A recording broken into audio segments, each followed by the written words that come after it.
Assalamualaikum warahmatullahi wabarakatuh. Apa kabar semua?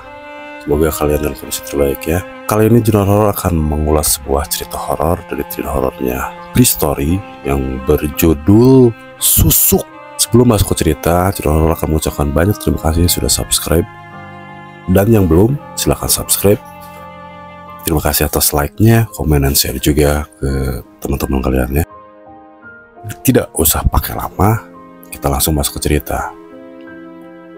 Ada yang memilih untuk mengambil jalan pintas ketika mengalami kesusahan hidup. Jalan pintas bergelimang dosa. Dan ada harga mahal yang harus dibayar. Ngeri. Malam ini salah satu teman yang akan menceritakan langsung dari satu sisi kelam dalam hidupnya. Oh iya, nama-nama yang ada dalam cerita semuanya sudah disamarkan, kecuali Bri. Kalau ada kesamaan nama atau peristiwa pasti hanya ketidaksengajaan. Mohon untuk bijak membaca cerita kali ini. Perkenalkan, namaku Hesti, umurku 33 tahun, berdomisili di Jakarta. Kali ini aku akan mencoba untuk menceritakan satu episode gelap dalam hidup yang pernah aku jalani. Kenapa aku menyebut episode gelap? Karena dalam masa itulah aku merasakan ketersesatan, jauh dari Tuhan, sama sekali tidak pernah beribadah, selalu mengutamakan duniawi. Semua berawal pada tahun 2013. Sedikit gambaran.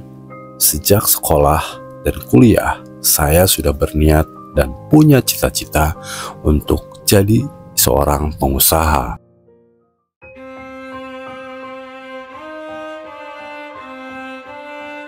Almarhum ayah dulunya seorang pengusaha sukses. Saya sangat mengagumi pencapaiannya dalam membangun dan mempertahankan perusahaan yang beliau dirikan. Melihat prestasi ayah ini menjadi salah satu alasan kenapa saya ingin menjadi seorang pengusaha.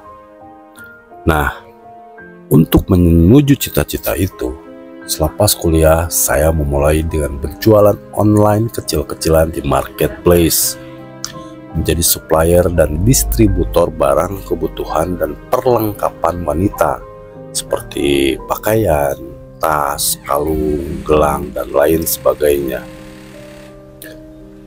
Aku tidak memproduksi barang-barang jualan, tapi mendapatkannya dari penjualan lain ataupun dari pembuatnya langsung. Sama seperti pengusaha-pengusaha lain, tentu saja saya juga mengalami banyak cobaan dan ujian ketika baru memulai usaha merintis istilahnya. Daganganku nggak banyak dilirik orang, jauh dari kata laku banget. Keadaan itu berlangsung lama, sekitar 2 tahun lebih yang aku alami. Berbagai cara ya sudah saya lakukan untuk meningkatkan penjualan. Entah itu promosi gencar dan lain sebagainya, tapi tetap saja tidak ada perubahan yang signifikan. Gak hanya di marketplace, saya juga mencoba berjualan di akun pribadi Instagram saya.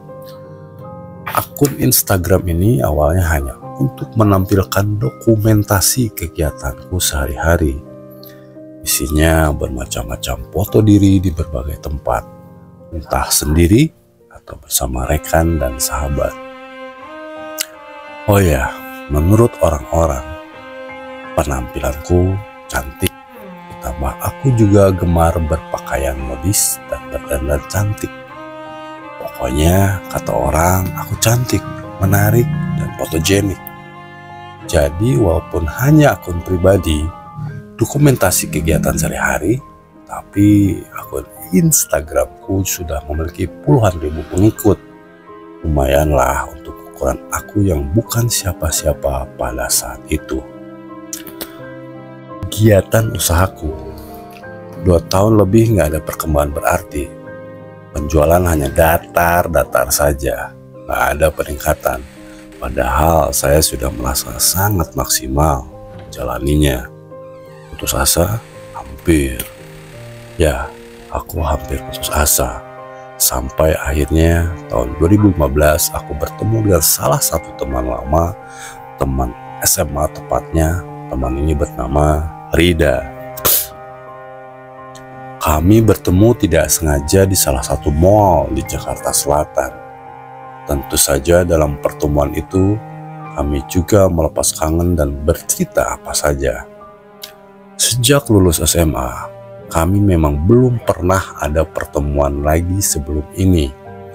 Rida yang pada masa SMA dulu terlihat culun, lugu, dan agak dekil, berubah drastis menjadi perempuan cantik, menarik, bergaya modis, dan dengan dandanan mewah.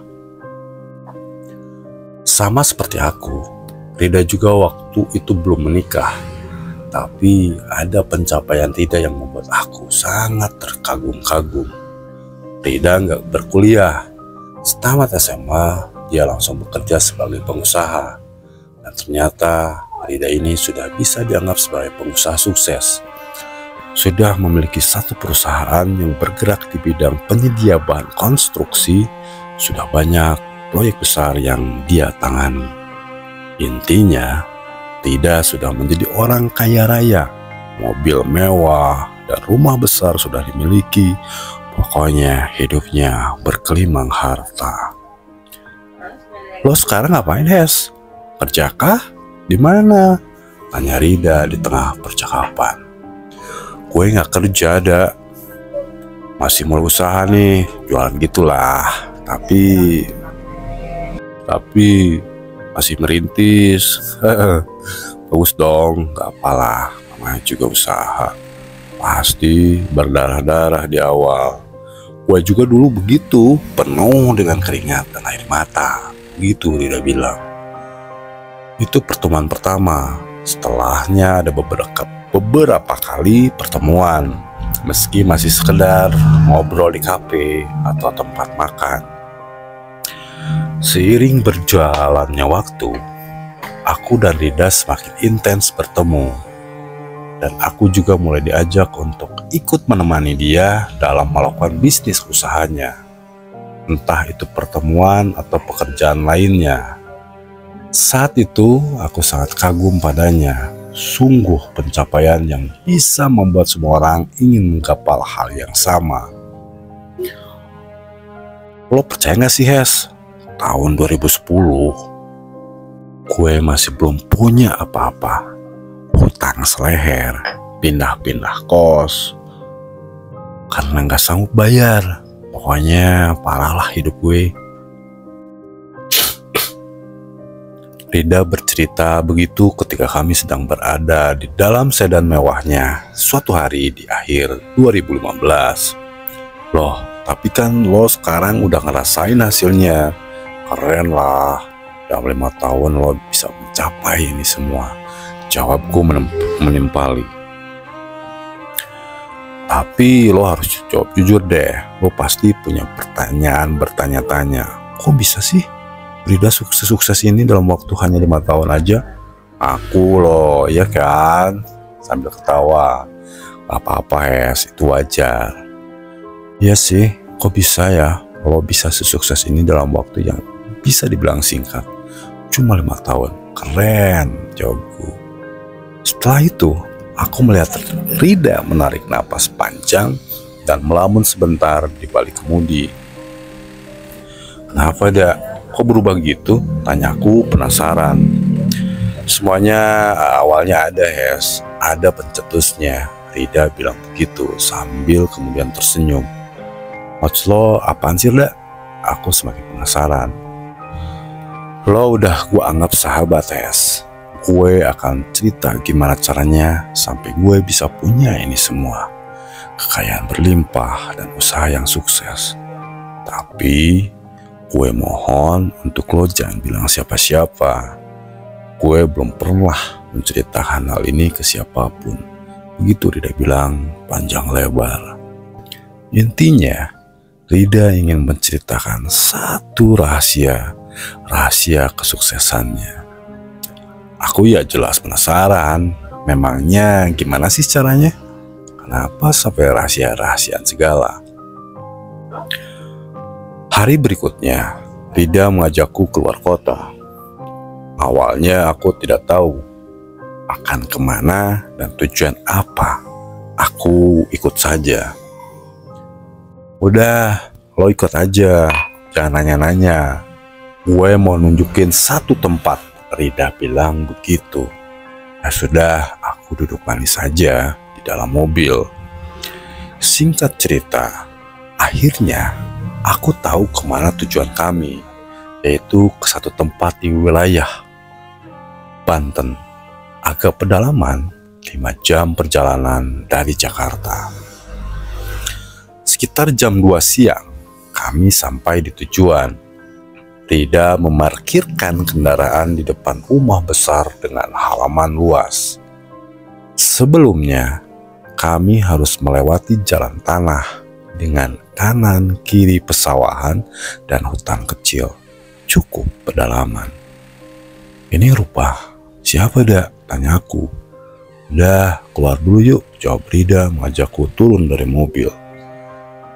Di luar, aku mengamati sekeliling. Kalau diperhatikan, rumah ini adalah rumah yang paling besar yang ada di desa ini.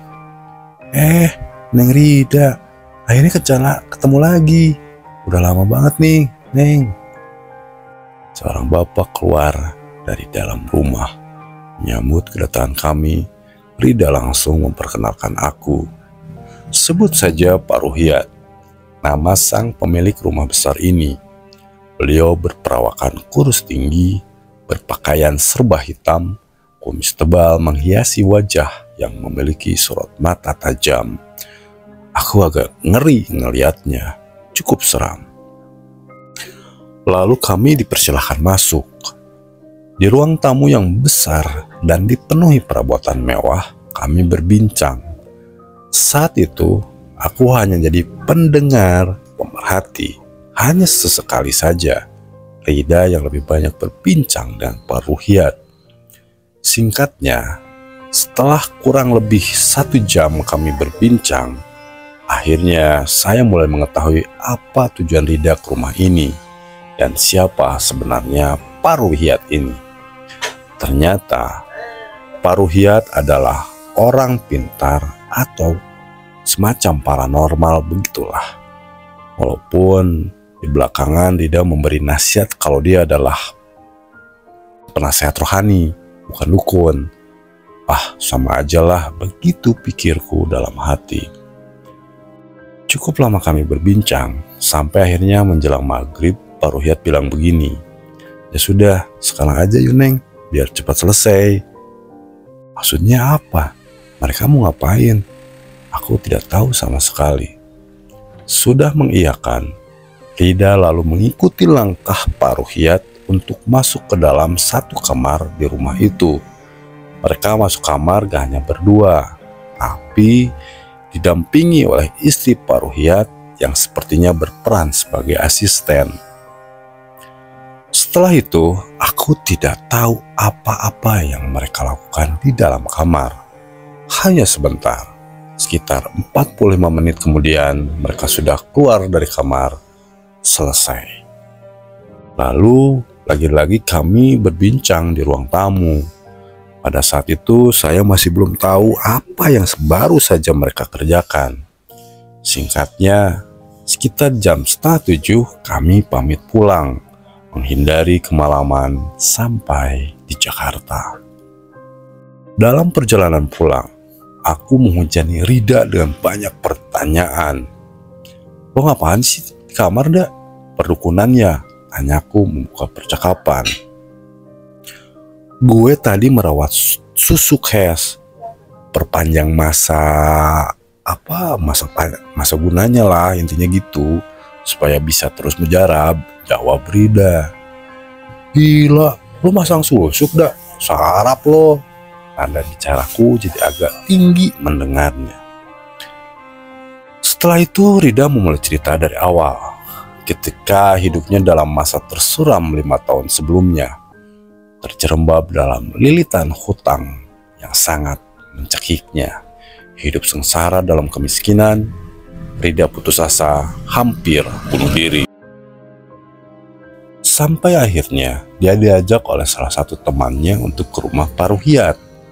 Lalu Pak Ruhiat memberi saran untuk bisa keluar dari kesusahan hidup. Dia menyarankan untuk memasang susuk kesuksesan usaha. Ini disusuk, dipasang di muka, Hes. Fungsinya agar gue terlihat menarik oleh lawan jenis maupun rekanan kerja. Entahlah, tapi sejak dipasang susuk, hidup gue semakin membaik. Gue dapat banyak pekerjaan yang sebelumnya nggak bisa gue dapat. Semua orang seperti menerima dan sangat tertarik untuk bekerja sama dengan gue. Semuanya lancar, Hes. Sampai akhirnya hutang gue lunas semua. Dan jadi seperti gue yang sekarang ini. Begitu Rida bilang. Jadi sepertinya susuk ini memberi pengaruh besar dalam hidup gue selama 5 tahun sebelumnya. Hingga bisa sukses besar seperti ini. Lo juga kalau mau bisa, Hes. Kalau mau biar gue yang bayarin dulu deh maharnya. Rida bilang begitu ketika gue masih melamun setelah mendengar ceritanya. Enggak ada, makasih, gue gak mau, serem. Aku jawab begitu awalnya. Hari-hari berikutnya, aku jalani dengan normal. Lanjut berusaha membangun bisnis jualanku. Sesekali aku dan Rida juga bertemu meski hanya sekedar ngopi dan berbincang. Sejujurnya, waktu itu saya masih memikirkan tentang susuk yang digunakan Rida. Susuk dengan semua hasil yang dicapai. Yang awalnya aku sama sekali tidak tertarik, perlahan pendirianku mulai goyah. Di sini setan mulai masuk ke dalam hati. Aku ingin memiliki semua hal yang dipunyai Rida. Hingga pada suatu hari aku menelpon Rida. Da, aku mau deh kayak lo. Gue mau pasang susuk juga deh. Hahaha. Oke. Kamis ini kita berangkat ya. Begitu Rida bilang. Ya sudah, sesuai rencana pada suatu Kamis kami berkunjung ke rumah Pak Ruhiat. Pak, Hesti akhirnya mau juga nih dipasang. Gitu Rida bilang. Ya udah tuh Neng, gak apa-apa, biar sukses kayak Neng Rida kan. Jadi pengusaha besar di Jakarta. Lagi-lagi singkat cerita, akhirnya aku mengikuti proses dan ritualnya. Aku bersama Pak Ruhiat dan istrinya masuk ke dalam salah satu kamar di rumah besar itu. Kamar ini sungguh sangat menyeramkan. Bau kemenyan menyegat pernapasan. Gak ada ventilasi sama sekali. Juga gak ada cahaya masuk. Penerangannya hanya bersumber dari benda seperti lilin yang berbentuk aneh. Neng, nanti Neng gak akan merasakan apa-apa. Tenang saja. Prosesnya gak akan lama. Begitulah Pak Ruhiat bilang. Benar, beberapa belas detik setelah itu, aku tidak ingat apa-apa lagi. Seperti tidur atau pingsan, entahlah. Aku tersadar ketika wajahku sedang diusap oleh tangan Pak Ruhiat. Tangan dingin karena basah dengan air. Bangun Neng, sudah selesai. Begitu Pak Ruhiat berkata sambil tersenyum. Sudah selesai? Kok nggak terasa apa-apa? Banyak pertanyaan yang ada di kepala. Kami bertiga lalu keluar kamar, menuju ruang tamu di mana Rida sedang menunggu. Di situ kami lagi-lagi berbincang. Dipasangnya satu dulu ya Neng. Kita coba dulu. Manjur nggak pakai susuk yang ini? Pak Ruhiat membuka percakapan. Nanti kesini lagi ya. Kasih tahu nanti hasilnya. Istri Pak Ruhiat menimpali. Aku mengangguk-angguk. Saat itu aku nggak tahu susuknya ditanam di mana. Yang pasti di wajah. Tapi nggak tahu letak pastinya. Pak Ruhiat bilang khasiatnya adalah setiap orang akan terpesona dan tertarik denganku. Aku akan sangat diterima. Ini sangat bagus untuk bisnis dan pekerjaan. Begitu katanya. Begitulah. Jam 7 malam kami pamit pulang. Setelah pemasangan susuk itu, saya menjalani hidup seperti biasanya. Seperti sebelumnya. Normal saja. Hari berganti hari, minggu berganti minggu, bulan pun berganti bulan. Ternyata aku merasakan ada perbedaan. Ya, berbeda. Saya seperti dipermudah dalam menjalankan usaha. Perlahan tapi pasti, penjualannya semakin naik, semakin laris, dan semakin laris. Perubahannya signifikan. Dalam hitungan bulan, aku sudah mendapatkan keuntungan jutaan rupiah. Bulan berikutnya mulai belasan juta. Berikutnya bisa puluhan juta. Aku jadi kebanjiran orderan. Puncaknya, saya sampai harus memperkerjakan 2 orang untuk membantu menjalankan usaha. Wah, mulai terasa kan hasilnya? Selamat ya Hes, kata Rida pada suatu ketika. Melihat keberhasilan ini, aku semakin tertarik untuk mendapatkan yang lebih lagi. Aku ingin lebih kaya raya. Menyusul dengan nafsu yang sesat, kemudian aku datang kembali ke rumah Pak Ruhyat untuk memasang susuk lagi. Selanjutnya, kira-kira 3 bulan sekali, aku datang menemui Pak Ruhyat, entah itu bersama Rida atau sendirian. Aku semakin terjerumus. Bisa ditebak, selanjutnya kehidupan bergelimang harta. Semua usahaku seperti ada yang melancarkan. Selain berjualan yang sukses, percaya nggak percaya, ternyata akun Instagramku juga mengalami peningkatan. Awal 2018, pengikutku sudah mencapai hampir 1 juta. Dengan pengikut sebanyak itu, aku mulai terkenal. Jadi selebgram lah. Dengan banyak pengikut, saya jadi kebanjiran orderan, menjadi banyak endorse. Dari Instagram ini juga, penghasilanku sudah sangat lumayan waktu itu. Pokoknya, sejak akhir 2017 sampai pertengahan 2018, kehidupanku menjadi bergelimang harta dan penuh kemewahan. Tapi walaupun begitu, perlahan di dalam lubuk hati aku merasa ada gundah, seperti ada yang mengekang. Hidupku seperti berhutang. Aku merasakan hampa, terbelenggu dosa. Aku terus berusaha untuk memperbaiki semuanya, mencoba menikmati harta dan kesuksesan, tapi ternyata nggak bisa. Aku mulai bersalah, semakin merasa bersalah. Gak apa-apa Hes, nanti juga lama-lama perasaan itu hilang. Begitu jawaban Rida ketika aku bertanya perihal perasaanku yang tidak enak itu.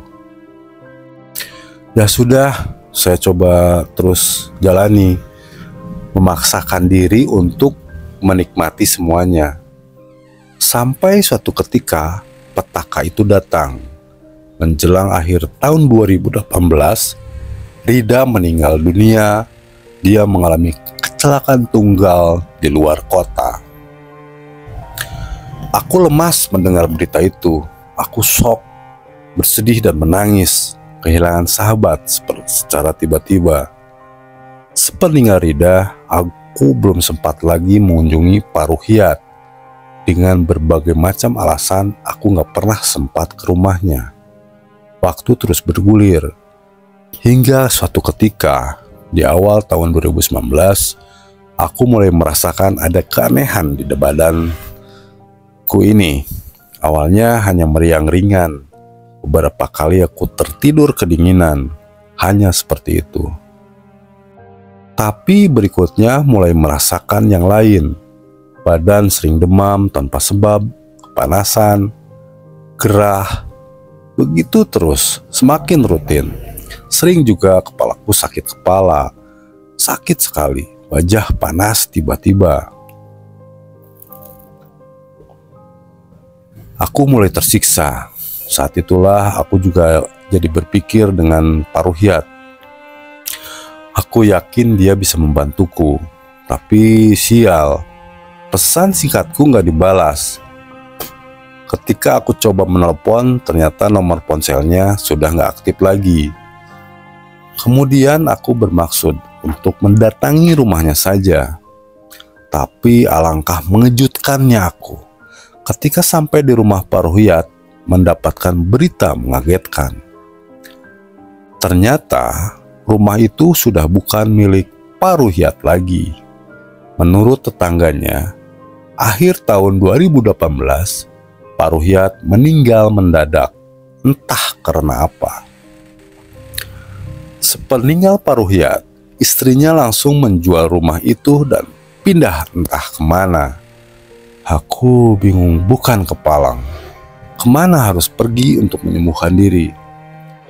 Dalam kendaraan, perjalanan pulang, aku menangis sejadi-jadinya.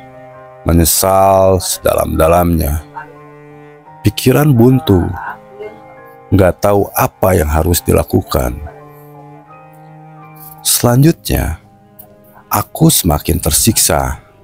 Sakitnya jadi terus. Aku tidak tahan. Sakit tak terkira. Pekerjaan mulai terbengkalai, hidup mulai berantakan. Tubuhku semakin kurus, kusam, gak bersinar. Aku sakit. Hari-hari aku habiskan menahan sakit sambil terus menangis. Tuhan, aku gak tahan lagi. Sampai suatu ketika, ada satu teman yang berniat baik untuk membantu. Dewi namanya. Hes, gue pernah lihat di TV. Ada orang yang bisa menyembuhkan dan mencabut susuk. Mungkin lo coba bisa hubungi dia, begitu katanya. Jadi, Dewi bilang dia pernah menonton satu acara di TV nasional. Acara itu menampilkan beberapa paranormal. Salah satu paranormal sebut saja namanya Mas Wawan. Dewi menyarankan aku untuk mendiskusikannya. Ya sudah, aku belum ada pilihan lain lagi. Kemudian berniat untuk membahasnya. Setelah melalui berbagai cara dan mencari info, akhirnya saya mendapatkan nomor kontak Mas Wawan. Setelah itu saya berbincang melalui telepon, sedikit membahas keluhanku. Hasilnya Mas Wawan mempersilahkan saya untuk datang menemui di rumahnya di pinggir timur Jakarta. Karena sudah tidak tahan dengan redaan derita ini, akhirnya aku buru-buru datang menemuinya. Pada suatu siang di hari Sabtu, kami akhirnya bertemu di dalam rumah Mas Wawan. Di ruang tengah, aku kembali bercerita semuanya. Dari awal pasang susuk sampai merasakan sakitnya, sakit sekali. Oh ya, waktu itu ternyata bukan hanya Mas Wawan yang aku temui. Ada satu orang lagi. Ternyata ada Mas Pri juga. Ya, Mas Pri yang kita kenal ini. Mas Pri ternyata teman dari Mas Wawan. Saat itulah pertama kali aku bertemu dengan Mas Pri. Oh begitu. Insya Allah kami akan mencoba untuk membantu. Tapi nanti setelah ini, Mbak Hesti harus mulai tobat ya. Jangan diulangi lagi. Begitu Mas Wawan bilang. Aku mengiyakan karena sudah tidak tahan lagi.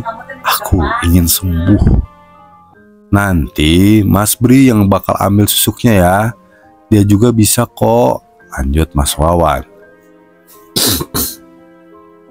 Setelah Mas Wawan bilang begitu, aku melihat Mas Bri seperti kebingungan. Entah kenapa.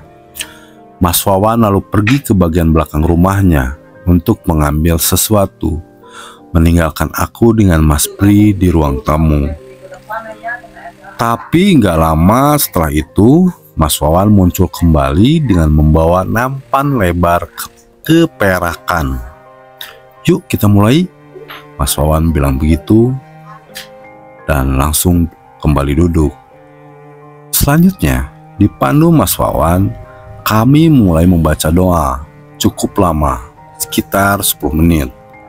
Dalam proses berdoa ini, aku merasakan kalau wajah terasa hangat, cenderung panas. Mas, mukaku panas, aku nggak tahan. Aku bilang begitu sambil menangis terseduh-seduh. "Ya sudah, kita mulai cabut ya Mas Pri, silakan," kata Mas Wawan. Lagi-lagi Mas Pri seperti kebingungan. Aku melihatnya begitu. "Gak apa-apa Mas Pri, ayo tunjuk aja di mana letak susuknya, lalu ambil." Mas Wawan melanjutkan omongannya. Kemudian perlahan Mas Pri mulai mengangkat tangan. Lalu jari telunjuknya mulai menyentuh wajahku. Tepat di bagian bawah bibir di atas dagu, jari telunjuk Mas Pri terasa dingin. Lalu perlahan aku merasa sedikit sakit. Rasanya seperti bisul atau jerawat di wajah yang mau pecah. Beberapa detik kemudian, ting, begitu bunyinya. Ternyata ada logam kecil keluar dari wajahku, lalu jatuh di atas nampan keperakan yang disiapkan Mas Wawan sebelumnya. Aku melirik ke atas nampan. Ternyata di situ sudah ada jarum berwarna keemasan. Bentuknya sangat kecil. "Masih ada Mas Pri?" tanya Mas Wawan. "Masih Mas," jawab Mas Pri pendek. Kemudian jari telunjuk Mas Pri mulai bergerak lagi. Kali ini menempel di pipi kananku, tepat di bawah mata. Lagi-lagi aku merasakan hal yang sama dengan proses pertama. Dan lagi-lagi ada benda keluar dari wajahku yang disentuh oleh jari telunjuk Mas Pri.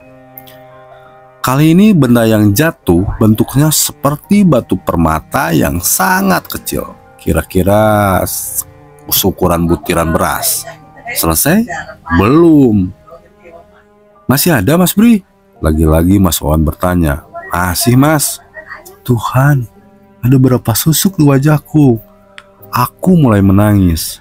Selanjutnya, jari telunjuk Mas Pri menyentuh keningku, tepat di tengah-tengahnya. Sama, aku merasa ada sesuatu yang muncul dari dalam wajah. Sakit sekali rasanya. Ting! Satu benda lagi jatuh di atas nampan perak. Benda ketiga adalah jarum emas lagi, kecil.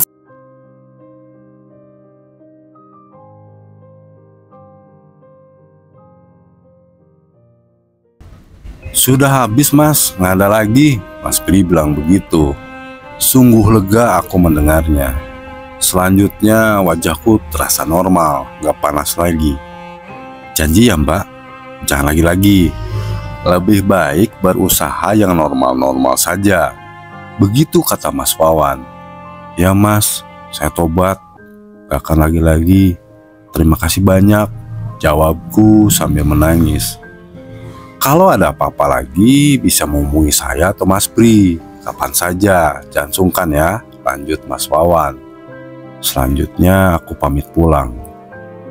Setelah itu, hari-hari berikutnya aku jalani dengan normal. Aku bertobat, aku menyesal.